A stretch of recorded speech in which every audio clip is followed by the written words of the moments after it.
Karibu sana mtazamaji wa VOT Media. Karibu sana siku ya hii leo, huu ukiwa ni muendelezo kama ambavyo imekuwa hada ndani ya kuendelea kukuletea watu ambao tunaweza kuzungumza nao mawili matatu kwa muktadha tofauti tofauti. Unaweza kujifunza kupitia maisha yao, lakini pia ni watu ambao wana uzoefu katika kufanya mambo fulani. Na siku ya hii leo ninayo furaha kubwa sana kukwambia ninakuletea BJ Bernard James. Bana, huyu ni kakaangu, ana title nyingi sana, lakini mimi namjua kama mwandishi wa habari. Wengi tunamjua hivyo, ni mwandishi wa habari wa television pamoja na radio, lakini pia ni MC, lakini pia ni mtu ambaye naweza nikasema ni event planner, lakini pia mimi naweza nikasema ni mtu wa muziki sana. Yani anapenda sana muziki wa dance na atatuambia mambo mengi sana. Na kwanza naomba nimkaribishe. Karibu sana.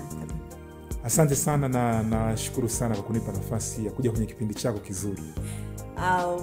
Kwanza mimi nimetaja tu baadhi ya title, nafikiri sijazimaliza zote. Naomba utuambie Bernard James ni nani? Kwa sababu umesema title, jina langu ni Bernard James. Mimi ni mwandishi wa habari. Nimekuwa kwenye tasnia ya habari kuanzia mwaka 2005 mpaka leo.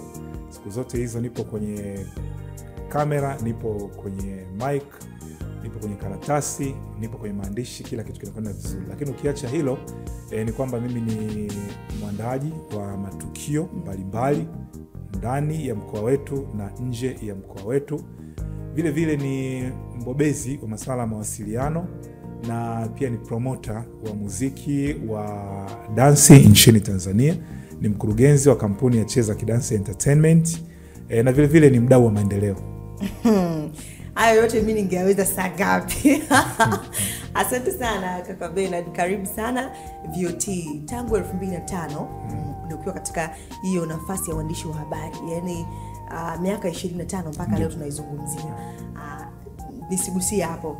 Kwanza umependeza, yani hii ni kawaida yako, yani kumuona Bernard James na suti. Sasa leo hii mtazamaji, kama kuna vitu ambavyo kuna jiuliza, hizi suti wao zinaangalia shingapi leo yuko hapa. Kaka Beni, juu hadi chini. Tunaomba utuambie, juu hadi chini hapo leo imekugharimu kiasi gani hiyo suti, viatu, saa, tai? Twende kazi. Asante sana. Hii suti nilinunua Dar es Salaam. Duka moja maeneo ya Posta pale, nilinunua shilingi 550,000. 500,000 na 50,000. Alafu hii tai yenyewe nilinunua 25,000, ni ya kawaida tu. Shati nilinunua 40,000. Hii saa nilinunua shilingi 300,000. Ni smartwatch. Pete yenyewe unafahamu tu bei zake za kawaida ni ndo. Lakini pia kiatu hiki ambacho nimekivaa hapa nilikinunua shilingi 350,000. Jamani. Yani huu muonekano hapa milioni kama na vitu fulani hapo kwa juu. Na unajisikiaje pengine ukiwa na mtoko wa namna hii? Pengine unavaa suti ukiwa na matukio tu fulani, ama wewe unavaa? Vazi langu rasmi ni suti. Na napenda kuvaa suti kwa sababu ni vazi ambalo mtu yeyote yule atakuelewa tu. Niishie hapo. Yaani ukivaa suti, mtu yeyote yule atakuelewa, atake astaki. Kabla hajakuuliza unachofanya, hajakuuliza rika lako, hajakuuliza sijui kabila lako wala nini, anakupa heshima pale pale ukiwa umevaa suti. Kwa hiyo ndo vazi ambalo nalipenda na ndo muda wote nalivaa kwa sababu ya hiyo. Kwa hiyo nikiwa kwenye maeneo yote yale navaa hivi. Lakini kuna wakati mdogo tu ambapo navaa kawaida. Yani ukimwona Bernard James amevaa kawaida ni sana kwenye mazoezi. Sometimes maybe ni holiday. Mara nyingi sana huwa nakuona hivyo. Asante, sitaki nichimbe sana huko. Miaka 25 ya utangazaji, natamani kujua safari yako. Ulianzaje mwaka 2005 mpaka leo hii bado upo kwenye game, uko strong? Kuna watu wengine I hope ulianza nao lakini haukufika nao hapa kwenye hii kazi. Mengine mambo ni mengi, achana na wale ambao Mungu aliwapenda zaidi, lakini kuna wengine walishindwa kuhimili mikiki ya hii tasnia yako. Hebu tuanzie ili kwaje? Kwanza, utangazaji ama uandishi wa habari imekuwa ni ndoto yangu tangu nikiwa mtoto mdogo kabisa, hata chekechea sijaanza. Na aliyegundua hili jambo ni mamangu mkubwa, ambaye aliona kwamba huyu mtoto atakuja kuwa mwandishi wa habari, kwa sababu alikuwa anaona kipindi kile, unajua kuna redio, kuna watangazaji wachache, lakini walikuwa na vipaji vikubwa sana miaka ya 80. Kina Dominic Chilambo, kina Charles Hilary, kina Hamed Kipozi, kina Abdalla Majura na wengine wengi kipindi hicho. Kule Kenya walikuwa watu kama kina Umuga Kabisai, kina ametangulia mbele ya haki mzee Waje huu ni ungwana, Leonard Mambo Mbotela, na wengine mbalimbali. So nikawa napenda tukusikiliza redio, wacheza mpira kipindi kile nikawa nafahamu sana. Magazeti haya nikawa naangalia. Kwa hiyo akaona, akasema kwamba mtoto atakuja kuwa mwandishi wa habari. Mwaka 2005 nikajikuta tu nipo chuo kikuu cha Mtakatifu Agustino Sauti kwa degree ya kwanza. Juma la kwanza tu nikawa nimeanza kutangaza, ipo redio pale, na ndio maana nakwambia nilianza hapo, kwa sababu nilianza kusikilizwa na watu mwaka 2005 nikiwa bado nasoma. 2008, 2009 nikaingia Star TV na Radio Free Africa, nikaendelea na utangazaji, nikawa nasoma na natangaza. Kwa hiyo mpaka leo nipo kwenye uandishi wa habari, kwa sababu kwanza napenda uandishi wa habari sana. Kwa hiyo wakati naingia, kwa hiyo nafanya, changamoto zipo, lakini zile changamoto narudia kwamba hiki ni kitu ambacho nimekipenda toka hata sijajua chochote kile, mpaka leo nipo. Kwa hiyo ni kitu ambacho nilikichagua na nilikipenda, nikasema kwamba mimi nitakuja kufa nikitangaza. Kama watu wengine kina Papa Emba walikufa wakiwa kwenye muziki majukwani, kuna wanamuziki wengine wa kizazi kipya wa South Africa huko wapi wamefariki wakiwa kazini, na mimi nikasema kwamba wakina Mark Vivian Foe wamefariki wakiwa uwanjani, kuna mabondia wengine wamefariki wakiwa ulingoni. Kwa hiyo mimi nikasema nitakuja kufa nikiwa natangaza, kwa sababu napenda licha ya changamoto zilizopo. Asante. Kwanza nimejifunza ili uweze kutimiza ndoto zako lazima uwe unakipenda hicho kitu, lazima akiwe kwenye moyo wako. Umegusia swala zima la changamoto. Pengine wewe tangu umeanza kufanya kazi hii, kutokana na uzoefu wako wa miaka hii 25 ambayo tunaizungumzia hapa, umegundua changamoto iko wapi hasa? Ziko wapi hasa? Kwenye uandishi wa habari kuna changamoto nyingi. Na sio kama nazisema kwa ajili ya kumtisha labda mtu ambaye anaanza au ana ndoto za, kwa sababu mimi nilikuwa na ndoto lakini nimefanya kitu kwa sababu nakipenda mpaka leo nipo. Changamoto zipo. Kwa mfano, changamoto ya vifaa. Kuna wakati mnahitaji kurusha labda mpira, matangazo ya moja kwa moja.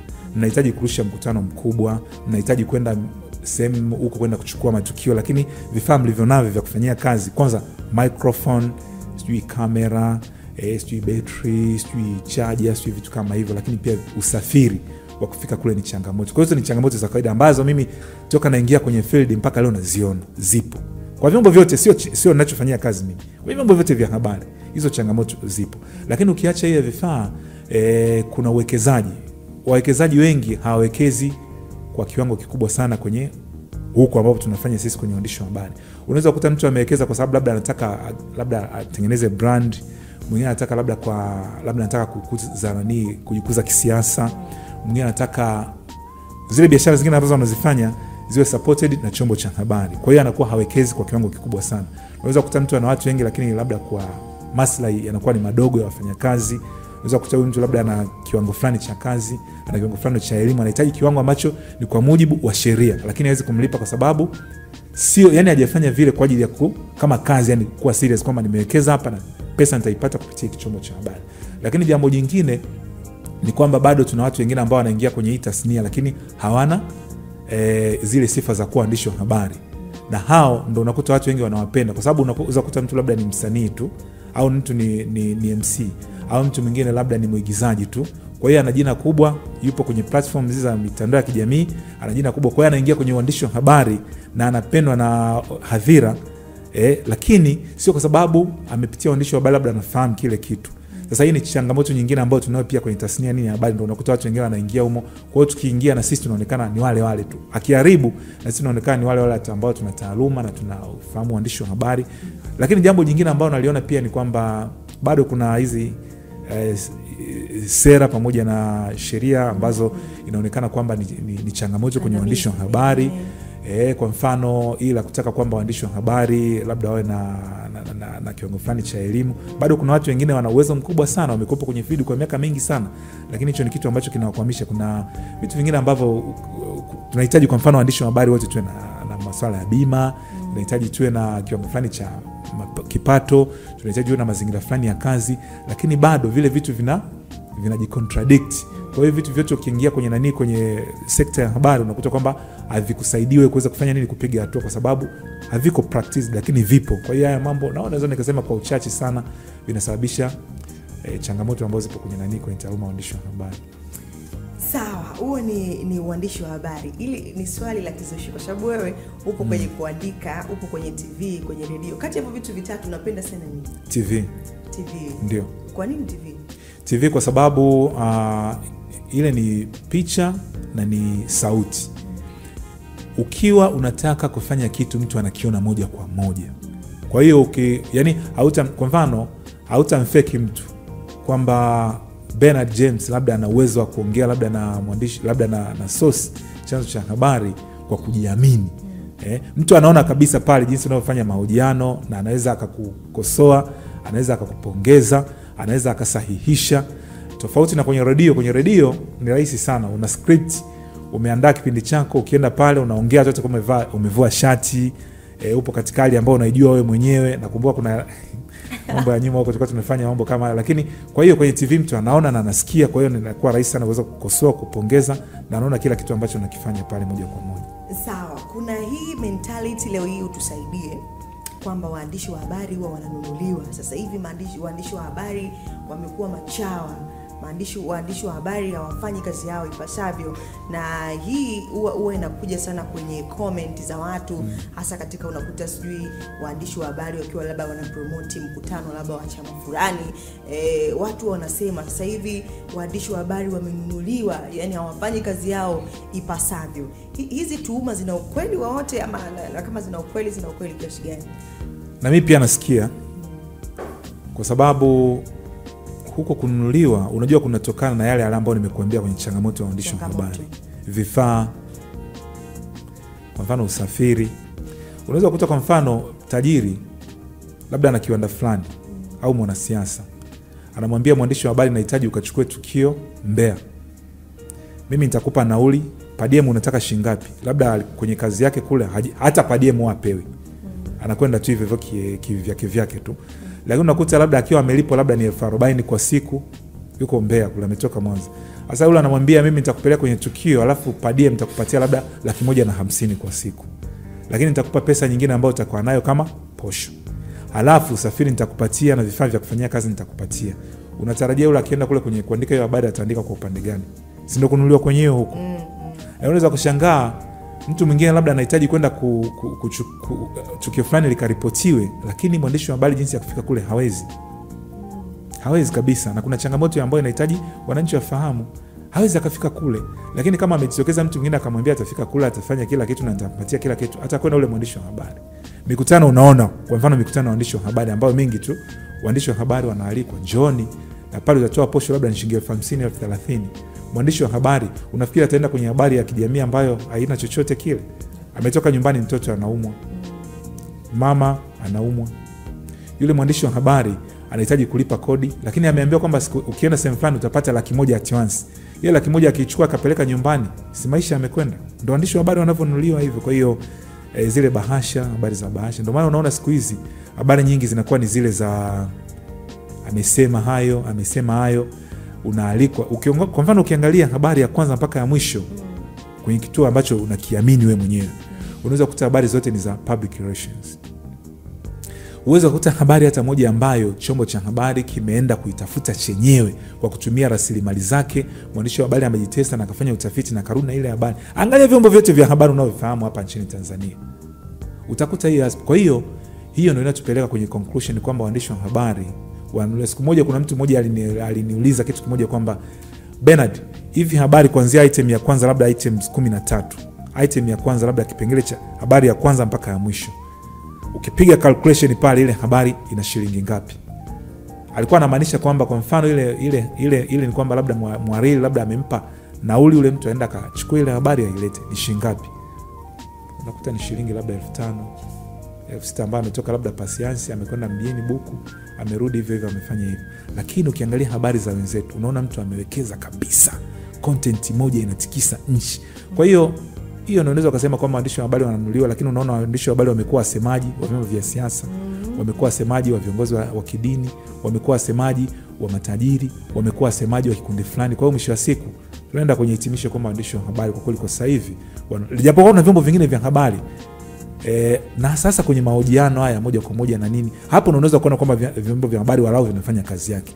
Lakini kwenye habari kwa kweli unaweza kusema kwamba waandishi wa habari wengi kweli wanafanya kazi kwa niaba ya watu hao wengine. Apart from waandishi wa habari, pia wewe ni MC. Ilikuwaje mpaka unaingia pia kwenye MC? Kwa sababu sasa hivi ni kama watu wanakuwa wanaingilia fani za watu. Ndio. Mtu kwa mfano tu anajiamini, anahisi anaweza kusimama mbele za watu akaongea, basi anafikia anaweza kufanya kila kitu. Mbali na waandishi wa habari na wewe ni MC, hapo hiyo connection ilikuwaje mpaka ukajikuta huko Bernard James? Narudia tena kwamba hivi vitu nimevipenda mimi nikiwa, unaona, yani unajua unapokuwa mwandishi wa habari kuna vitu ambavyo unavifanya automatically kwenye uandishi wa habari vinaendana na hivi vitu ambavyo nimesema vya MC. Kwa mfano, mimi nakumbuka nikiwa mdogo nilikuwa namwambia mtu anirekodi kwenye redio. Unakumbuka kipindi kile kuna radio cassette ndogo ambazo unabonyeza alafu unajirekodi alafu baadaye unajisikiliza. Nakaa mbele ya kioo, hajanifundisha mtu lakini nilikuwa nafanya tu. Baadaye nakuwa katika mazingira hayo nikiwa shuleni, nikawa nasimama mbele ya wanafunzi wenzangu naongea na watangazia matangazo yale na nikawa najisikia vizuri sana. Pale nilikuwa nafanya nini? Tayari ule ni MC. Kwa matukio mengine, Bernard James njoo hapa, si njoo ufungue disco uweze kuongea maneno fulani, nafanya. Nimekwenda chuoni ikawa ni hali hiyo hiyo. Kwa hiyo mimi nilikuwa na kipaji, nilikuwa napenda hicho kitu. Kwa hiyo nilipokuja nikaona tu bora nifanye MC kwa sababu ni vitu ambavyo nilikuwa navifanya toka nikiwa mdogo na nimekuwa navyo. Kwa hiyo niseme tu kwamba MC mimi umekuwa ndani ya mwili wangu, umekuwa ndani ya moyo wangu na nimekuja. Lakini kuna watu wengine ambao kwa vile labda anaonekana kwenye TV. Ni vile vile kama nilivyokuambia kwenye uandishi wa habari, mtu kwa vile labda ana kicks nyingi kwenye Instagram, kwenye Facebook, kwenye YouTube, so anatengeneza kipindi na anapata hadhira kubwa tu. Kwa hiyo bado hapo watu wengi ambao na nyinyi pia wanajiona hivyo. Kwa hiyo niseme tu na ningependa tu kutoa ushauri katika sio kila mtu anaweza akawa MC kwa sababu kuna misingi pia ya UMC. UMC unatofautiana. Kuna uamidi ambapo labda unafanya zile corporate events, labda mkuu wa mkoa amekuja, mheshimiwa rais amekuja, mheshimiwa mbunge amekuja, ni tofauti kabisa na ule UMC ambao mtu anafanya kwenye si bibi harusi bwana harusi sio mpendeza sio mfanye vitu ambavyo ni vya kipuuzi kabisa. Na bahati mbaya ni kwamba hadhira sasa hivi napenda vitu vya hovyo hovyo tu. Lakini MC ni nani? MC ni mtu ambaye anaongoza shughuli vizuri. Ni mtu ambaye anaongea maneno ambayo yana mvuto, mpangilio mzuri wa maneno, ambaye anafuata ratiba vizuri, mtu ambaye anawafanya watu pia wafurahie, wasiboreke, anapangilia vizuri muziki wakati wa chakula, wakati wa nini, kila kitu kinakwenda vizuri. Huyo ndio MC. Alafu ana staha na anaongea kwa kujiamini, kwa kujiheshimu. Hasa MC wa sasa hivi, unashangaa mtu yani alikuwa ni ndio anatangaza matangazo sio labda kwenye magari yale ya PA yale anauza sio bidhaa. Alafu ndo anakuja kwa MC. Mwisho wa siku anamtania labda mkwe, anamtania mama, anaweka muziki ambayo sio ya kimsingi. Mwisho wa siku watu wanasema sawa tumecheka, yani watu wengine wanacheka, lakini mwisho wa siku huyu MC sasa tumtaki. Kwa hiyo hayo ndo mambo ambayo mimi nayafanya ambao watu wengine wakiyafanya yataweza kufanya kazi vizuri zaidi. Asante sana. Pia kwenye title yako nyingine tumekuwa tukikuona sana ukiona andaa matukio mbalimbali na matukio ya kijamii mengine yanahusisha muziki wa dance ambao tumezungumzia hapo. Muziki wa dance una nafasi gani kwenye maisha yako Bernard, na umetoka nao wapi huu? Na kwa nini dance muziki wa dance sio ama piano, sio singeli, ulistick na muziki wa dance? Narudi kule kule, wakati nakuwa mimi muziki ambao nilikuta unafanya vizuri ni muziki wa dance. Mimi nimekuwa kwenye miaka ya 80. Miaka ya 80 ndo kipindi kile sera za ujamaa na kujitegemea sijui, kipindi kile ndo watu wanahamasishwa sana kwenda shuleni, kipindi kile ndo watu wanahamasishwa sana kuishi kwa pamoja, kipindi kile ndo unajua mimi nimezaliwa kipindi ambacho Mwalimu Nyerere bado ni rais. Japokuwa alikuja akang'atuka mwaka 1985. Sasa kipindi hicho muziki wa dance ulikuwa una nafasi kubwa sana kwenye jamii. Babangu mimi alikuwa ni afisa elimu wa wilaya, alikuwa ni kiongozi wa serikali mtumishi. Mama naye alikuwa hivyo. Kwa hiyo nyumbani alikuwa analeta kazi hizo tu. Mjombangu alikuwa mbunge naye pia kipindi hicho kwenye gari lake alikuwa ukipanga ndani nyimbo hizo tu. Kwa hiyo nimekuwa kwenye vitu ambavyo vile vile navisikiliza. Ukifungua radio unasikia muziki wa dance. Ukienda kwenye gari la sio baba sio mjomba unakuta muziki wa dance. Ukija nyumbani unakuta muziki wa dance. Kwa hiyo nikaupenda sana. Kwa hiyo nimekuwa nao huwa muziki. Kwa hiyo baada ya hapo nikaona kwamba kuna kitu ambacho natakiwa pia mimi nifanyie muziki wa dance licha ya kupenda, na hiki ndio ambacho nimekifanya sasa. Kwanza nimekuwa promoter na hamasisha sana muziki wa dance kupitia brand kubwa tu ya muziki wa dance ambayo ni kubwa kuliko zote nchini Tanzania, inaitwa Cheza Kidance, ambayo kikweli ina support muziki wa dance. Lakini ukiangalia kwenye vipindi vyangu mbalimbali na utangaza muziki wa dance kwenye TV, kwenye radio, kwenye mitandao ya kijamii, kuna kundi ambalo limekuwa muasisi mama kwa mitandao yote hapa nchini Tanzania kwenye muziki wa dance, ni Cheza Kidance imekuepo. Kwa hiyo hivi vitu vyote naona kwamba ni fahari, kama nimezaliwa nimekuta kitu ambacho nimekipenda, na chenyewe pia ni kitu ambacho nitakufa nacho, kwa sababu nakipenda sana na napenda sana muziki wa dance. Kwa sababu pia ukiacha hayo yote, muziki wa dance unatumia lugha nzuri. Ni watu ambao ukiangalia wakiwa wanacheza wamevaa mavazi mazuri, wanatumia lugha ambayo ni rahisi sana mtu yote kuielewa. Kwa hiyo tunaishi muziki wa dance na mwisho wa siku tutakufa nao muziki huu wa dance. Asante sana kaka Bernard James. Pia na kuna msemo wanasema kwamba mafanikio ya mwanaume yoyote nyuma kuna mwanamke wa nguvu kabisa. Sasa umndani mimi na vijana wataki kabisa kuoa, wanadai kwamba wanawake siku hizi wanadai siku hizi wanawake wanapenda hela, wanawake sijui wana mambo mengi.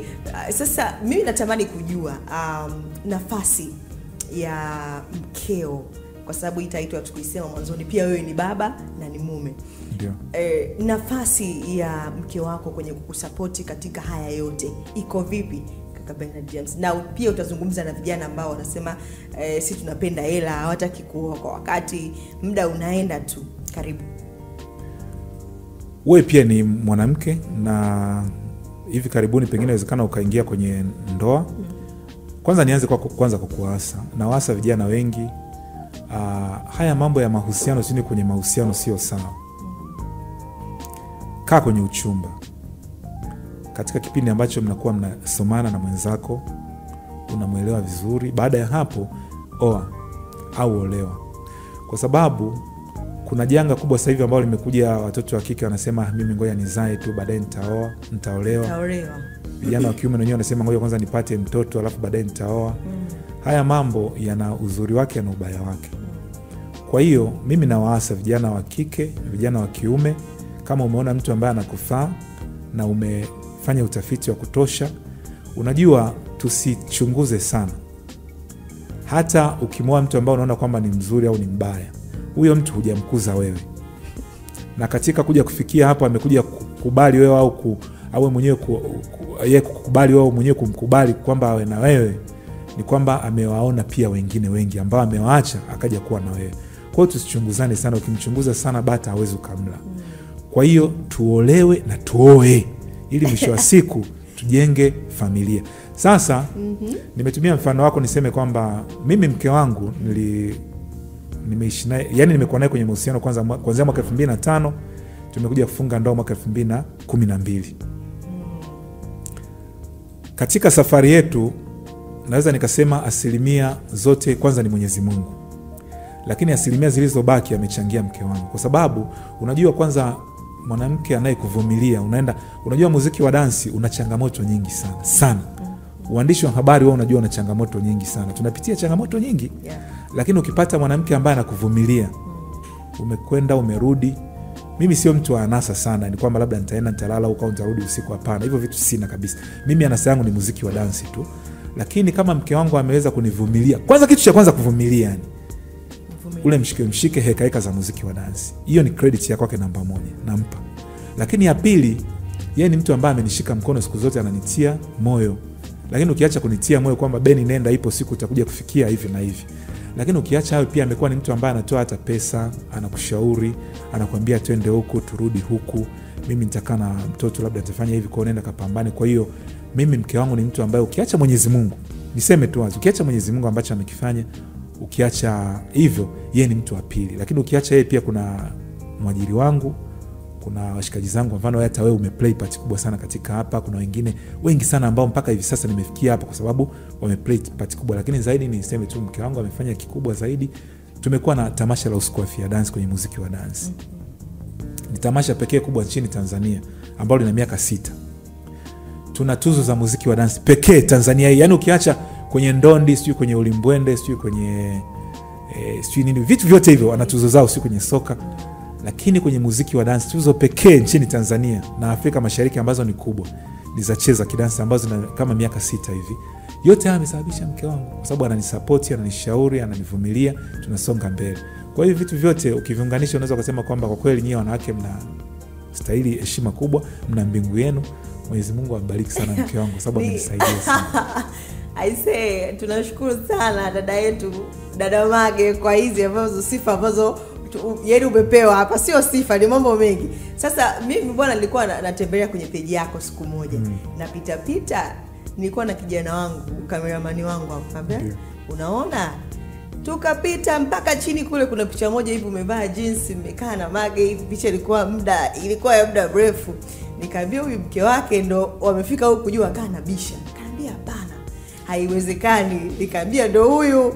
Akakataa. Nikamwambia basi kama uamini, huyu hapa leo kaka Beni amezungumza kutoka 2005 mkaja mkafunga ndoa 2012. Umetaja kitu kama uvumilivu. Sasa hivi vijana wa sasa hivi, yani swala la mahusiano limekuwa ni changamoto kubwa sana. Kusustain ile kuvumiliana inakuwa ni ngumu. Pengine sasa hivi tunaweza tukasema hata maisha yamebadilika kaka Beni, au imekuaje yani? Ni tofauti na nyie kipindi hicho, labda maisha yalikuwa rahisi. Lakini sasa hivi kwa mfano una stress ya kodi, mimi nina stress zangu. Tena mtu mwingine tena tukikutana tukakwazana kidogo, mimi naona kama tunapotezeana muda. Nini kimebadilika sana kwenye maisha sasa hivi kwenye swala zima la mahusiano? Uvumilivu haujawahi kuwa na nchi na nchi. Uvumilivu haujawahi kuwa na kipindi na kipindi. Upendo haujawahi kuwa na nchi na nchi. Sijui tofauti. Wasukuma labda wanapenda hivi, upendo wao uko hivi. Wachaga, mimi ni Msukuma, sijui Wachaga upendo wao uko hivi. Sijui uvumilivu, hapana, haijawahi kuwa hivyo. Sasa maisha hayawezi yakabadilika katika hivyo vitu. Hata siku hii mimi naweza nikakwambia moments ambazo nilivumilia nikiwa na Mage. Unaweza ukaona kabisa kwamba uvumilivu ni kitu ambacho hakibadiliki. Kwa mfano, mwaka 2011 mimi nilimpoteza mzee. Alafu mwaka 2008 nilimpoteza mama. Alafu hapo katikati yani kuna changamoto ambazo zilikuwa zinatokea za kutafuta kazi. By the way, siwezi kusema sana kwa sababu mimi nitoka tu shuleni nikaajiriwa moja kwa moja. Sikukaa sana nyumbani. Yani nilitoka tu nikaajiriwa, nikawa nafanya kazi na vitu vingine nilikuwa nafanya. Lakini kuna wakati fulani mtu anahitaji kuvumilia. Nimekwambia heka kidogo tu. Lakini unajua sisi waandishi wa habari tuna mambo mengi. Mtu anaweza akapiga simu kwenye kipindi akwambia nakupenda. Live mke wako anasikiliza yupo nyumbani, nakupenda sana, ni hivi na hivi na hivi, kimapenzi kabisa. Mtu anaweza kaenda kwenye mtandao wa kijamii akaandika tu kwamba nakupenda sana Bernard James, ni hivi na hivi. Anasoma, yule ni binadamu, ana moyo wa nyama. Alafu yawezekana pia mtu akaenda kwenye mtandao wa kijamii akakudhalisha, akakutukana, akakudhalisha kabisa. Kwa maana kuna mtu siku moja sio mara moja, ni mara nyingi sana. Mpaka siku moja nishai kupewa kisa sio nimekufa sio. Yaani hivyo ni vitu vya kawaida. Sasa yule ni mwanamke ambaye anavumilia. Amekuvumilia bado. Umeanza kupata jina na kuvumilia. Mpaka leo anakuvumilia. Sasa vijana wanashindwa nini? Unajua, narudia pale pale. Umeingia kwenye huyo mtu ambaye upo naye kwa sababu ipi? Lazima vijana wa define mapema kabisa. Usije ukaingia kwenye, mimi naogopa kusema mahusiano. Yaani bora umchukue mtu mwambie kwamba mimi from A, Latifa, mimi naomba tuwe na wewe, lakini mwisho wa siku naomba tuwe tuoane. Mimi naweka amna mtu hivi kwa mfano Latifa, mtu anakuja anakuambia mimi naomba tuwe na wewe kwenye mahusiano kwa sababu nataka tu, yani mimi nitimize, yani ninachokiona kwako nikipate na wewe ukione kwangu alafu tuishie hapo hapo. Mahusiano gani haya? Kwa hiyo vijana, mimi nawashauri kitu kimoja. Haya mambo ya pesa, mambo ya madaraka, mambo ya jina, mambo ni vitu vya kupita tu. Kwa sababu hata kama wakati unaanza mahusiano wewe mtu na milioni 50, ipo siku utabaki na milioni 1. Utamwacha? Kama una mvuto, yani handsome boy, una sura nzuri, una macho mazuri, una mdomo mzuri, sio una mwili mkubwa, labda mtu ambaye unampenda naye labda kifua chake labda kiko hivi, labda anatembea hivi. Hivyo vitu vina muda tu, vitafika ukomo. Kuna mtu ataugua. Umri utaenda. Kipato kitapungua. Hawezi kabaki vile vile. Yaani Latifa, kwa mfano ulivyo hivi, muonekano wako ulivyo, miaka 50 mbele hautakuwa hivi. Atakuacha. Umeshapata, na bahati nzuri ambayo ni kwa mwanamke mara ya kwanza akipata mtoto anaanza kuwa na mabadiliko. Utakimbia kwa wengine tu kwa sababu yanabadilika? Hapana. Kwa hiyo mambo yanavumilika. Mambo yanavumilika. Vijana tuvumilie, tujipange. Vijana hapo kuna kitu wanalalamika kwamba sasa hivi wazee wameingilia kwenye karne yao. Yani kwamba unakuta binti anasema bora awe na mtu mzima huko mbaba kwenye familia yake kwa sababu hana stress nini. Vijana wamekuwa wakilalamikiwa kwamba na wao pia wameingiliwa. Shida iko wapi pia hapa kwa hao mabinti? Kwa sababu tumesema na vijana, pengine pia na sisi mabinti tupewe ujumbe wetu kutoka kwako. Hili jambo halijaanza leo. Wow. Zamani, tena ngoja nikwambie, zamani kwamba mtu ulikuwa unakuta labda na wanawake watatu. Wanatofautiana rika. Huyu labda ni mtu mzima, huyu ni wakati ni kijana mdogo kabisa. Kulikuwa kuna sababu za kimsingi za kufanya hivyo. Labda huyu aje awalee hawa mama zake, yani kama mama zake, lakini yeye ni mke. Atakapozeeka aweze kuangalia watoto, yana nguvu, amwangalie pia huyu mwanaume, awaangalie pia wale wake wenzake, wakishakuwa amefanya nini wamezeeka, awalee pia watoto wa yule pale. Sasa vijana sasa hivi hilo jambo haliwezi likabadilika. Wala haliwezi likakusaidia chochote kile katika maisha. Kama umempenda mtu, usiangalie umri. Kwa sababu ukisema kwamba umeingiliwa sio na watu hawa, sio watu wazima, sio nini. Watu wazima na wenyewe wanatafuta pia relief, wanatafuta faraja. Sasa kama ameona kwamba hawezi akaiona kwa mtu mzima mwenzake, akaitafuta kwa kijana mdogo, ni sawa, si ni mapenzi. Kwa sababu mapenzi mwisho wa siku hao watu wawili ndio wanatafsiri pia ni mapenzi. Kwa hiyo hakuna sababu ya mtoto wa kiume kuogopa kwamba tumeingiliwa na watu wazima. Hakuna sababu ya mtoto wa kike kusema kwamba labda achague wa umri wake, kwa sababu mwisho wa siku wanachotafuta ni faraja. Kama faraja hawezi kuipata kwa vijana wenzake, acha akaitafute kwa watu wazima. Sikupanga ni kuchagua. Jamani, kupanga ni kuchagua. Sasa hiyo ni kauli kutoka kwa Bernard James. Sasa unawezaje kutofautisha maisha yako haya yote ya kazi, huyu Bernard na suti tukimuona hapa, na yale maisha yako personal? Kuna muda unahitaji kuwa wewe.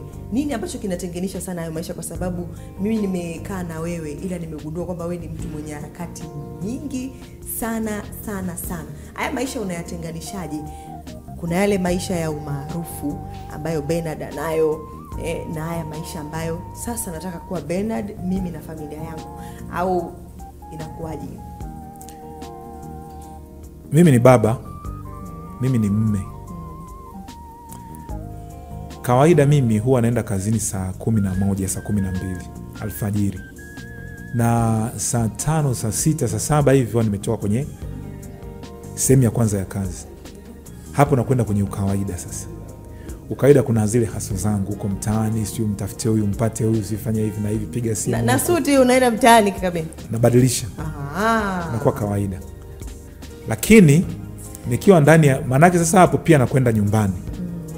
Napokuwa nyumbani kuna mtu mmoja alikuwa anikosa, hivi mwanaume gani unakaa nyumbani kuanzia saa 7, saa 8 upo nyumbani? Wanaume wenzako hapo kwenye hasi. Ni mpangilio tu wa maisha.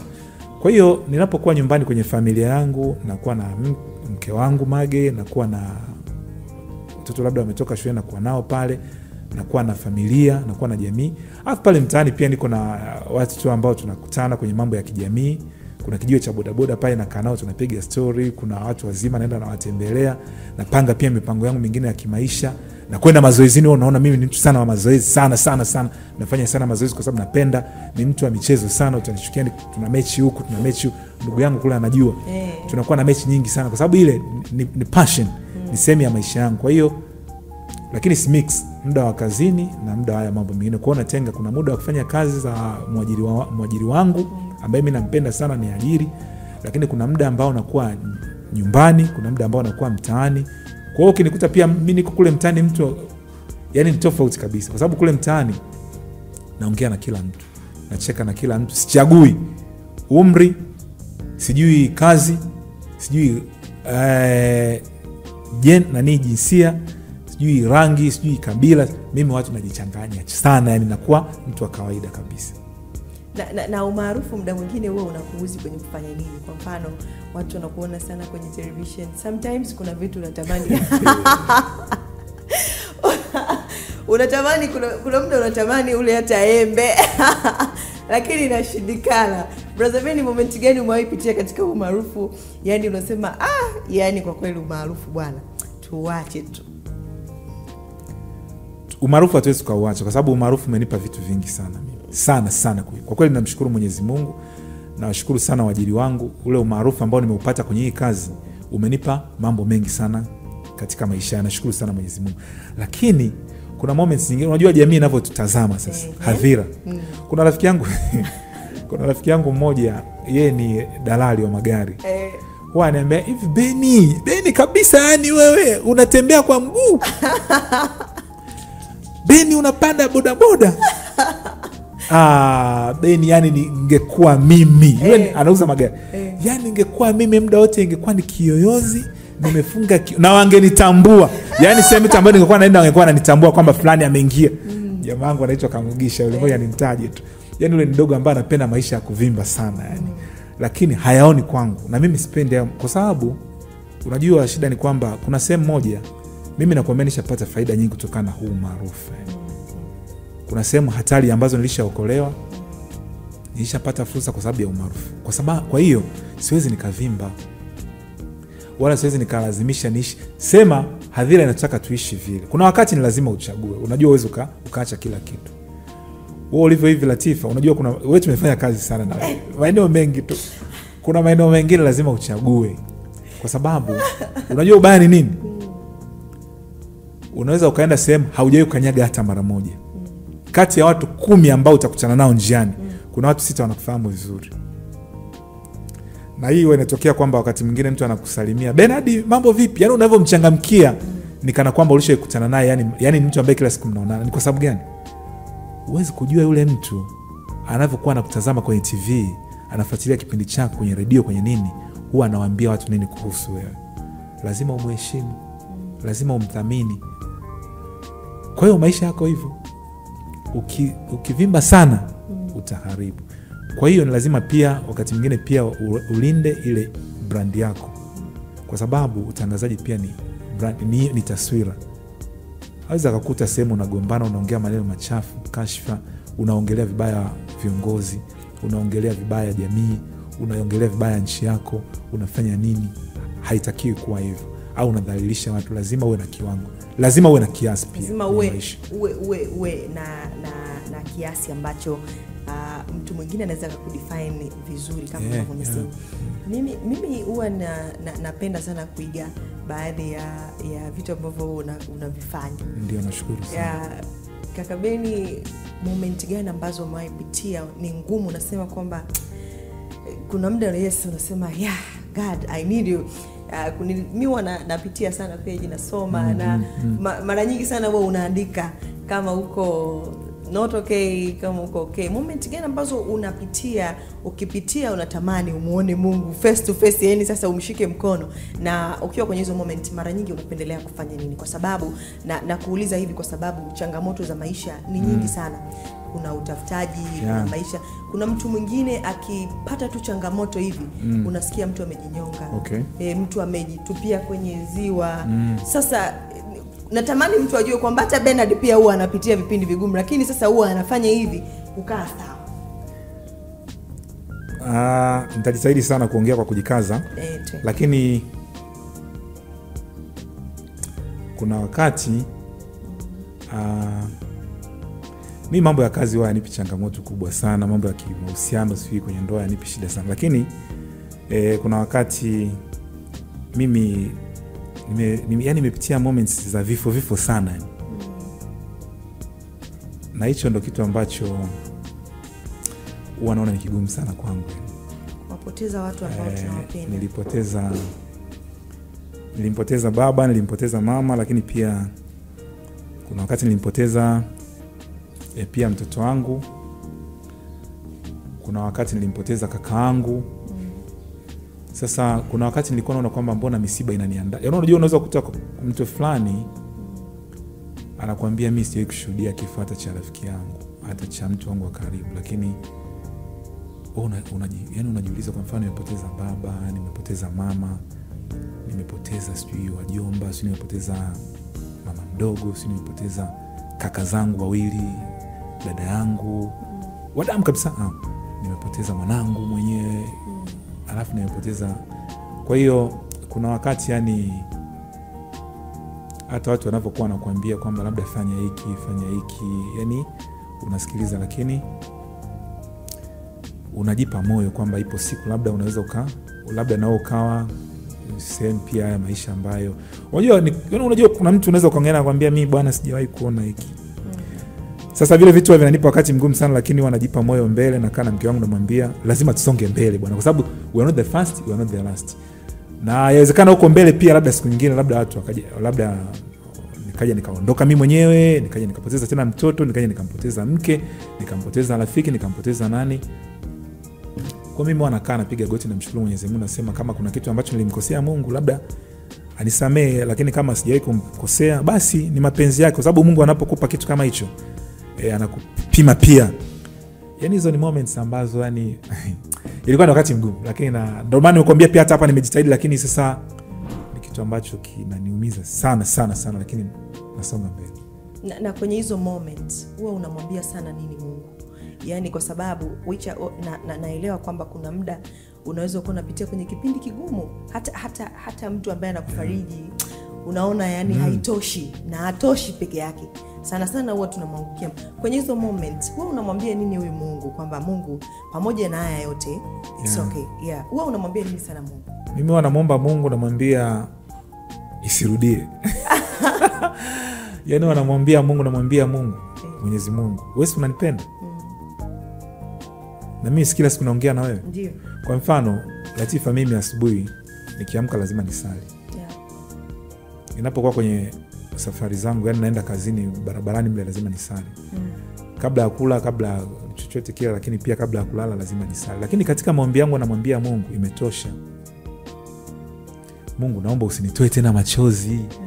Yani usimchukue mtu ambaye nampenda. Nakumbuka kipindi kile yani hivyo. Lakini kwa hiyo naomba sana Mwenyezi Mungu kwamba kama kuna roho labda ya mauti iniepuke, kikombe cha mauti mimi kiniepuke. Kisitokee tena wakati mwingine, kwa sababu Mungu, kama nimepoteza baba, nimepoteza mama, kweli Mungu, yani uone pengine pa kuvuna unavuna kwangu tu. Nimempoteza kakaangu ninayempenda sana, hivi karibuni mwaka jana mwezi wa 8 unakumbuka. Nilimpoteza mtoto wangu mwaka 2018. Nilimpoteza mama mkuu wangu ambaye alikuwa ni rafiki sana, yani yule mama alikuwa, mama yake na mke wangu alikuwa ni mama mmoja, mtu mzuri sana, yani sana, alikuwa ni mtu, yule mama akaja akafariki yani ghafla. Sasa unamwambia Mungu, namwambia Mungu, hebu basi kama ni kikombe hiki basi kiniepuke. Kwa hiyo anaomba hivyo. Namwangalia mtoto wangu namuombea sana, namwangalia mke wangu namuombea sana, jiangalia mimi mwenyewe na ndugu zangu, jamaa na marafiki. Pia Tanzania inaendelea kuwa sehemu ya amani, tusione vifo hivi na vijitokeza. Basi ndio haya mambo ambayo namuomba Mwenyezi Mungu kwenye hiki. Mtazamaji, tunaelekea mwishoni wa kipindi chetu, lakini natamani ni kipindi hiki pia iwe sehemu ya kukutia moyo. Usije ukawa unapitia moment ngumu ukawa unahisi kwamba ni wewe peke yako. Watu huwa wanapitia moment, lakini as you see mtu anasimama. Cha msingi usifanye maamuzi magumu ambayo ukaona wewe ni peke yako ndo unapitia. Hapana, tuko wengi sana. Narudi kwako kaka Bernard James. Ni mtu ambaye nimeishi na wewe, na ni mtu ambaye wewe unasafiri na nahisi unapenda kusafiri. Yani ni sehemu gani ambayo ulienda, hebu tuambie, pengine ukasema na wewe pia ni mdau mzuri. Nakuuliza hivi kwa sababu wewe ni mdau mzuri sana wa mazingira. Unapenda sana mazingira safi. Unadhifu ndo kama hivyo, umependeza. Sasa nakuuliza yeye, kuna mtu uaga na kaga naye wanasema yani mimi kwa mfano ningekuwa na nafasi fulani kwenye nchi yetu, pengine ningekuwa nafanya hivi mambo yakae sawa. Umesafiri sana, ni nchi gani ambayo ulisafiri ukasema yes, natamani hata sisi tufanye hivi na hivi? Nakushukuru sana kwa swali zuri. Hapa nchini Tanzania ni labda mkoa mmoja au miwili ambao sijafika kwa sababu ya kazi. Na ndio maana naendelea kushukuru sana kazi yangu, mwajiri wangu na wengine, kwa sababu ndio imenisaidia pia nikafika hayo maeneo. Lakini nje ya nchi nimekwenda nchi nyingi tu. Lakini nchi ambayo kwa kweli nasema kabisa kwamba natamani hata kesho niende tena. Kwa sababu ya mazingira ya kule, bwana, nikwenda nchini Marekani mwaka 2018. Marekani ni nchi ambayo inavutia kila mtu aende kule, kwa sababu ni nchi nzuri, ina mpangilio mzuri, ina changamoto nyingi ambazo zinakufanya mtu uone kwamba lazima nitafute pesa. Kwa hiyo nilipenda sana, natamani kesho kutwa nirudi tena Marekani. Nchi nyingine ambayo natamani sana kwenda ni Ufaransa, bado sijaenda, lakini I hope kwamba nitakuja kwenda kule. Ujerumani pia napenda, sababu ni nchi ambayo ni ya mfano. Basi kwa hiyo ni hizo zaidi ambazo napenda. Lakini za Afrika nimeenda nyingi sawa. Kenya na yenyewe ni nchi nzuri na yenyewe ina mvuto, lakini Ethiopia na sawa, kuna Kongo kule, yani kuna nchi ambazo ni nzuri, lakini napenda zaidi Marekani. Sawa, Marekani imepita hiyo. Sasa turudi kidogo kwenye career yako. Wewe ni mwandishi wa habari na umekuwa ukitangaza mambo mbalimbali kwa muda mrefu, miaka 25. Nataka utoe tathmini yako kwa siasa hapa nchini, tathmini za mambo ya kisiasa hapa nchini kwetu, na ukizingatia huu ni mwaka wa uchaguzi, mwaka 2025, na hapo ningependa pia ugusie utoe kama maoni yako ama ushauri nafasi za vyombo vya habari katika masuala mazima ya uchaguzi, kwa sababu kama ambavyo nimesema tumekuwa tukizungumzwa sana, tunanunuliwa, hatufanyi itupasavyo, hatufanyi pengine vile ambavyo watu wanatamani kuona. Karibu. Nchi yetu ya Tanzania ni nchi ya amani, umoja na mshikamano. Kwa hilo naomba kwanza nipongeze uongozi, kwa sababu uongozi kama haupo stable tungekuwa na migogoro hapa nchini. Sio kweli kwamba nchi yetu labda haina makabila mengi, labda hakuna tofauti za makabila mawili matatu au dini na dini, lakini ni kwa sababu uongozi wetu upo imara na ukiona unaingia na kisiasa. Napongeza sana. Na wapongeza wanasiasa wote, kwa sababu vyama vyote vya siasa vina malengo yake na vinatimiza majukumu yake, na vipongeza sana vyama vya siasa. Viongozi mbalimbali wa dini wapongeza. Lakini niseme kwamba nchi yetu, mimi ni mwandishi wa habari kama wewe, demokrasia ipo, kwa sababu unapomwalika mtu kamhoji akaongea madhaifu ya chama kilichopo madarakani au utawala uliopo madarakani kwa kukosoa vizuri, hiyo ni demokrasia. Uhuru wa kujieleza upo. Kwenye chombo changu cha habari tupo hivyo, tupo huru. Kwa hiyo naweza nikasema kwamba napongeza demokrasia iliyopo nchini Tanzania, hali ya kisiasa iliyopo nchini Tanzania, na uhuru wa kujieleza uliopo nchini Tanzania. Naona sasa hivi wanasiasa wanakaa majukwaani, wanaeleza wanachokiona kwa wananchi, vyama vyote. Huyu atasema hiki, huyu atasema hiki, sikipendi hiki na kipenda. Na wananchi wanakwenda wanasikiliza, na uone kwamba watu wanapigwa sio mabomu, wanapigana wenyewe kwa wenyewe, wanapondana mayo, wanaumizana, wanauana. Havipo. Kuelekea kwenye uchaguzi mkuu, mimi nashauri vyombo vya habari vitende haki kwa kweli. Visimame katikati. Toa nafasi kwa vyama vyote vijieleze, kwani shida ni nini? Lakini visitukane, visidhalilishe, visitoe kashfa, wala visichochee. Toa nafasi. Aje wa chama X aeleze, aje wa chama Y aeleze. Ukiitwa kwenye mkutano wa chama fulani, nenda kaseme aliyo.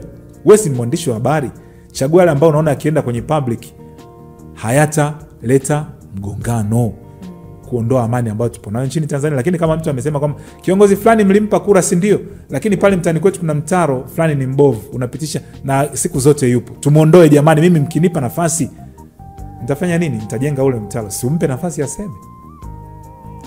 Kwa hiyo vyombo vya habari viseme ukweli, viwe kati, vimpe nafasi kila mtu aseme, lakini vizingatie weledi na misingi na miiko ya uandishi wa habari. Hayo yatatufanya tupite salama. Lakini pia nitoe pia wito kwa wananchi, wachagua wananchi ambao wanawataka, viongozi ambao wanawataka.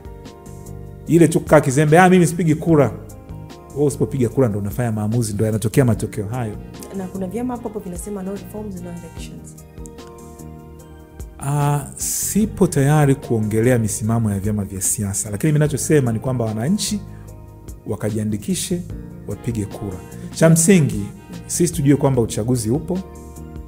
Nafikiri ni mwezi Oktoba, na ni haki. Kwenye katiba ya Jamhuri ya Muungano wa Tanzania, mwongozo mama unasema kwamba uchaguzi utakuwepo kila baada ya miaka 5, si ndio? Wa kumchagua rais, wabunge na diwani. Twende tukashiriki, tuwachagua ambao tunawapenda, atakaye kuvutia. Alafu pia naomba pia watu wasibai kwenye itikadi za vyama. Hayo ni mambo yamepitwa na wakati. Hebu kamsikilize kila mtu. Vidole kwani vinalingana hivi? Msikilize huyu, mwisho wa siku chagua unayempenda. Ewa, mwisho wa siku chagua ambaye unampenda. Leo hii kaka Bernard tupo, hili ni swali langu la mwisho. Leo hii tupo, kesho hatupo. Ni kitu gani ambacho unatamani sana uje ukiache kwenye haya maisha? Kwa sababu dunia sio ya kwetu, tunapita, tunaishi. Nimeona umekuwa ukifanya vitu vingi sana ambavyo vinaweza vikawa ni alama kwenye kizazi kijacho. Pengine unatamani uje ufanye nini ambacho unasema jamani, hapa hiki kitu natamani sana ili kuweza kuacha alama? Naomba nikuulize swali. Toka umenifahamu mpaka leo, umejifunza nini kutoka kwangu? Kimoja tu. Okay, asante. Tangu nimekufahamu wewe na mpaka tumeishi hapa, msimamo. Asa ishia hapa. Kwenye hii nchi usipokuwa na msimamo umeondoka.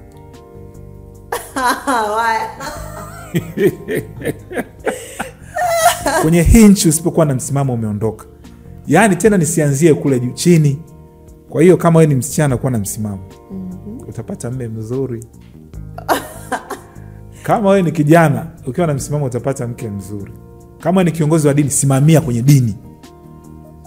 Kama wewe ni mwanasiasa, simamia kile unachokiamini kwenye siasa, usipinde. Lakini msimamo ambao ni wa kimaendeleo. Sio ule msimamo wasijui ni waue wangapi, sio ndio nifanye nini, hapana. Mimi Latifa nimefanya mengi kwenye nchi. Kwa kweli niseme tu wazi, kwa kweli. Yaani katika nchi hii nimefanya, sijisifi, nimefanya mambo mengi. Kwa sababu kama muziki wa dansi ulikuwa umeshuka chini, mimi nikaanzisha tuzo, nikaanzisha tamasha, nikapandisha muziki wa dansi mpaka hapo ulipo. Nimeisaidia nchi hii kutengeneza ajira hapo tu kwenye muziki wa dansi. Kutengeneza ajira, kukuza sanaa, kukuza utamaduni wetu, kuwapa watu kitu cha kufanya. Nimefanya matamasha ambayo ni ya kizalendo kabisa. Tamasha ambayo nimelifanya hivi karibuni la Chief Angayo Utamaduni Festival. Kukuza utamaduni, kuwafundisha watoto wetu utamaduni. Hiki ni kitu ambacho kilipaswa kufanywa na serikali. Lakini nimefanya mimi. Kuisaidia nini serikali ya Jamhuri ya Muungano wa Tanzania? Watoto waupende utamaduni wetu. Mwisho wa siku Tanzania iwe ambayo tunahitaji, sisi tunaipenda. Manake nimeisaidia serikali, nimefanya jukumu langu kama mzalendo. Mengine siwezi nikakwambia, ni mengine tu, yani hapo huko. Lakini zaidi ni kwamba tumeisaidia nchi kwenye kukuza utamaduni, kwenye kutengeneza ajira, kwenye kuleta uzalendo, kwenye kuwafanya watu waipende nchi. Na hili ni jukumu ambalo mimi nitaendelea kulifanya. Umeuliza swali zuri kwamba mwisho wa siku nitafanya nini. Mimi nimeshafanya mengi. Kwa kweli, yani ukiniuliza nitafanya nini kingine mwisho wa siku, siwezi nikakwambia kama nitafanya hiki. Lakini pengine ipo siku ambapo serikali itaona kwamba sasa kwa haya ambayo amefanya ndugu yetu, hebu tumpe jukumu fulani ambalo anaweza kalifanya vizuri zaidi na kuweza kufanya yale ambayo amekuwa akiyafanya yeye kama yeye individual. Aweze kuyafanya na kwa kushirikiana na wenzake, sio familia yake, ndugu jamaa na marafiki, chombo mwajiri wangu. Sasa tumpe jukumu fulani ambalo ni kubwa kwenye serikali ya Jamhuri ya Muungano wa Tanzania, ambalo linaweza likamsaidia akaunganisha watu, akaleta uzalendo, akatoa ajira, na mwisho wa siku akaisaidia serikali kuweza kufikia malengo yake. Hilo tu ndio limebaki katika nchi, lakini mengine yote nimeyafanya kwa kweli. Na mimi nilikuwa natamani kuuliza hapo, kuna watu waga wanasemaga, mbona Beni amekaa kisiasa? Kwa nini aanzi kwa nini aanzi kuleta michakato, kugombea tumweke pale juu? Haujawahi kukutana na hizi nani? Wengi sana wananiambia. Ni kwa hivyo tu anavyoniona, na kimsingi wanaona kwamba labda Beni ni mtu ambaye ana ushawishi mkubwa sana. Na ni kweli. Mimi nikiamua kushawishi jamii ifanye kitu fulani, kiwe kizuri au kibaya, inafanya. Kwa sababu mimi na watu wengi sana nyuma yangu. Lakini sijawahi kupenda kwa kweli. Nikwambie ukweli, sijawahi kupenda kujihusisha na siasa kwa sababu yani ya maisha ninayofanya ni siasa tayari. Lakini kuingia kwenye siasa sijui niweze kushindana na watu sijui na nini, hapana, hayo mambo sipendi. Kama mheshimiwa rais ataona huko mbele kwamba labda kuna zile nafasi za kisiasa, labda za kuweka pale, labda usaidie labda kundi la vijana au watu wa kati au maskini au kina nani waweze kusogea mbele, nipo tayari kufanya hivyo. Lakini ile kusema kwamba labda unaenda kugombea, kwa sababu wanaona kule pia kuna shida nyingi sana. Yani kuna mambo yako hivi, mengine ni meusi, mengine watu kule wanarogana, watu kule wanauana, watu kule wanadhalilishana, watu wazima. Unaona mtu anasimama jukwani anamdhalilisha mtu.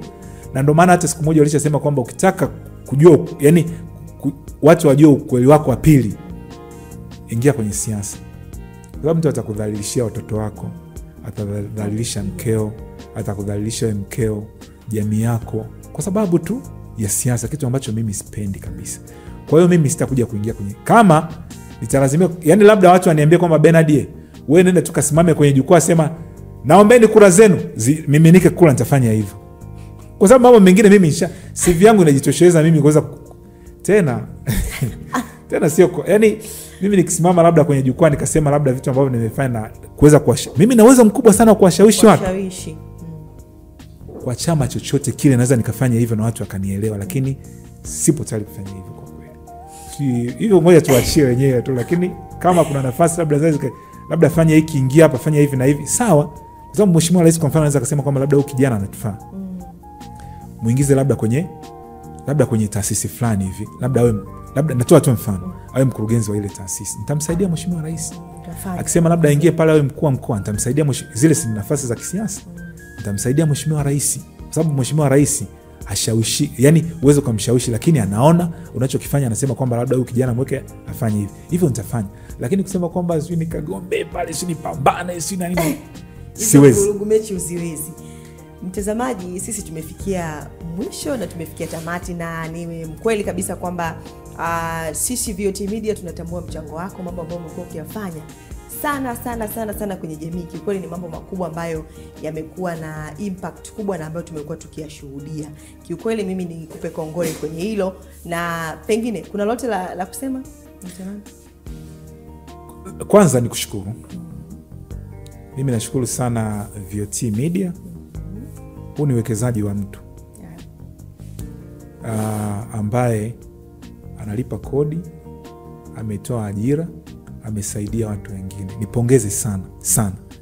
Na unajua serikali ikiona watu kama wanafanya hivi vitu ni kuwapongeza na kuwatia moyo waweze kuendelea kufanya. Kwa hiyo napongeza sana, na kupongeza wewe, napongeza staff wote, ndugu yangu hapa na wengine ambao wamenipa nafasi ya kuweza kutokea hapa kwenye kipindi. Lakini zaidi kitu ambacho naweza nikasema ni kwamba natamani sana siku moja Mheshimiwa Rais wa Jamhuri ya Muungano wa Tanzania, Mheshimiwa Samia Suluhu Hassan, anaona wengi, na pale mezani kwake ana vijana wengi ambao wana vipaji, wana uwezo na wana udhubutu, na kwa kweli wanafanya kazi nzuri sana.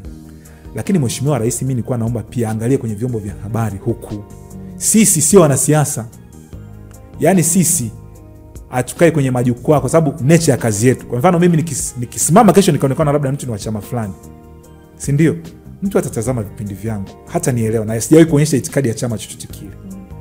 Lakini Mheshimiwa Rais, kuna wenzetu ambao walishawahi kupewa nafasi wakafanya vizuri. Kwa hiyo nilikuwa naomba pia hata kwenye vyombo vyetu vya habari, hasa huko mkoa Mwanza. Mwanza huku. Mheshimiwa Rais ana vijana wake ambao wanafanya kazi vizuri. Wapo wengi tu. Lakini kati ya vijana wao, mimi pia ni Mheshimiwa Rais atupe nafasi tuweze kumsaidia kwenye majukumu ya kuisogeza Tanzania ambao wote tunaitaka ifike kule. Tupo, tuna uwezo, tuna uzalendo. Tena unajua uzalendo ambao tunao sisi wengine ni wa ndani kule. Na tunaipenda nchi yetu. Hatuna itikadi, hatuna lolote, lakini tunaweza tukaisaidia nchi, tukasaidia unajua mimi kama nilivyokuambia, mimi na kundi kubwa sana nyuma yangu. Watu wa soka nipo nao, anajua ndugu yangu. Kuna watu wa muziki wa dansi tunao wengi, kuna watu wa kwenye tasnia ya habari tunao wengi, tuna watu wa maendeleo ya kijamii tunao wengi, watu wa siasa tunao wengi nyuma yetu, watu wa dini. Yaani tumejenga uaminifu mkubwa sana kwenye jamii. Kwa hiyo Mheshimiwa Rais, sisi tupo vijana wake kwa ajili ya kumsaidia, tuweze kusaidia serikali ya Jamhuri ya Muungano wa Tanzania. Tupike tunapopataka. Mwisho kabisa, leo nilikuwa namwambia kijana anakuja mwana Simba hapa, na leo unaona sasa kuna kitu kikubwa kinaenda kufanyika hapa nchini. Toa utabiri wako BJ, sasa hivi watu wanausubiri. Latifa. Mimi sina timu ndugu yangu. Naomba chonde Latifa. Sawa.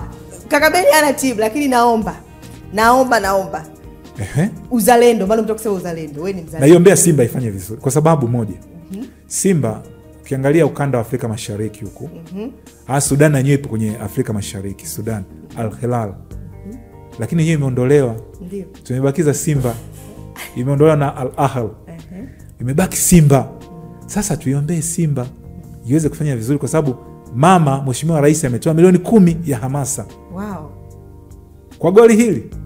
Sasa kweli wachezaji wa Simba waikose hiyo milioni 10. Alafu sasa ukiangalia uwanja una mashabiki wengi. Hakuna kitu kizuri kama mashabiki wanakuja kushabikia.